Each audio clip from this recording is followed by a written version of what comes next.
Image बहुत समय पहले की बात है। एक छोटे से गांव में एक गरीब ब्राह्मण और उसकी पत्नी रहते थे। उनके पास धन दौलत कुछ भी नहीं था, लेकिन उनके पास सबसे बड़ी पूंजी थी, भगवान गणेश में अटूट श्रद्धा। उनकी जिंदगी बहुत कठिन थी। कई कई दिन ऐसा होता कि उन्हें भरपेट भोजन भी नसीब नहीं होता। फिर भी वे हर दिन भगवान गणेश का स्मरण करते और अपने दुखों को सहते रहते। तिल चौथ का दिन एक दिन तिल चौथ का पावन पर्व आया। ब्राह्मण की पत्नी ने मन ही मन संकल्प लिया कि वह ये व्रत पूरे नियम और श्रद्धा से करेगी, चाहे घर में कुछ भी न हो। सुबह उसने स्नान किया, साफ वस्त्र पहने और मिट्टी से एक छोटा सा गणेश जी का स्वरूप बनाया। पूजा के लिए घर में न तो मिठाई थी और न ही फल, बस थोड़ा सा तिल और पानी था। उसने उसी तिल और जल से भगवान गणेश की पूजा की और आंखों में आंसू लेकर बोली, हे विघ्नहर्ता, मेरे पास देने को कुछ नहीं है, बस मेरी सच्ची भक्ति ही स्वीकार करें। परीक्षा की घड़ी पूरा दिन उसने व्रत रखा। शाम हुई, चांद निकल आया, लेकिन घर में खाने के लिए कुछ भी नहीं था।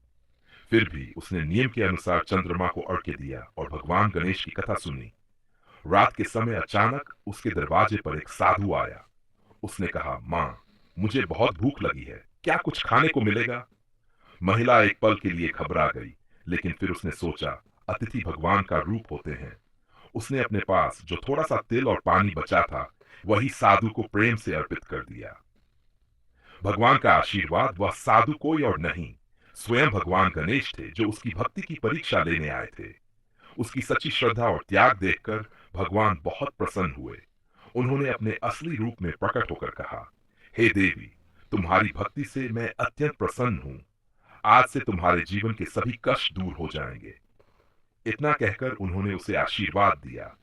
उसके घर में धन धान्य की कमी नहीं रहेगी, परिवार में सुख शांति बनी रहेगी, सभी संकट दूर होंगे। जीवन में परिवर्तन अगले ही दिन से उस गरीब परिवार की किस्मत बदलने लगी।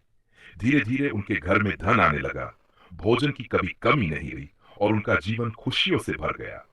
गांव के लोग ये देखकर आश्चर्यचकित रह गए और उन्होंने भी तिल चौथ का व्रत करना शुरू कर दिया।